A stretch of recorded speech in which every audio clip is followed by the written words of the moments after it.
9 октября. Здесь, но еще нет. Теперь мы видим как бы сквозь тусклое стекло, гадательно, тогда же лицом к лицу. Теперь знаю я отчасти, а тогда познаю, подобно, как я познан. 1 Коринфянам 13:12.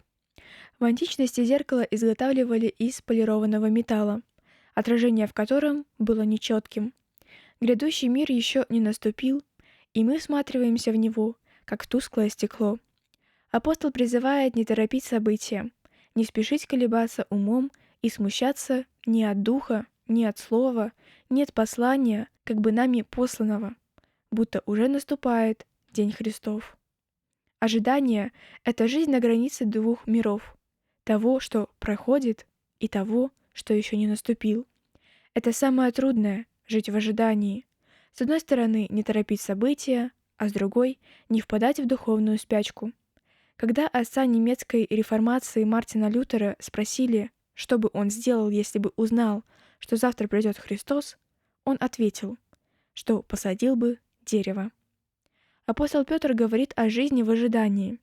«Возлюбленные, прошу вас, как пришельцев и странников, удаляться от плотских похотей, восстающих на душу, и провождать добродетельную жизнь между язычниками, дабы они за то, за что злословят вас, как злодеев, увидя добрые дела ваши, прославляли Бога в день посещения».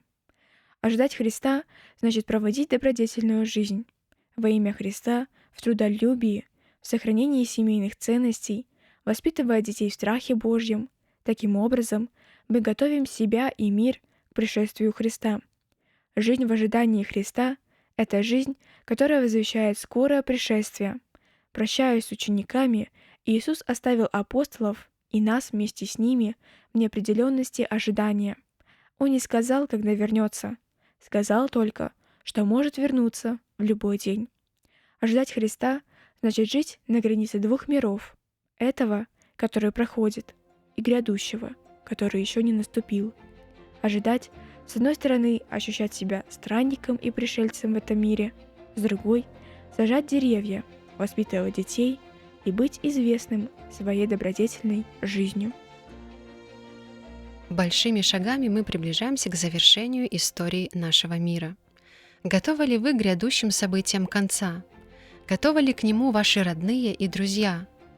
Обрести и укрепить веру в Бога можно только через изучение Библии. Современный сайт BibleStudy.by сделает этот процесс удобным, наглядным и эффективным.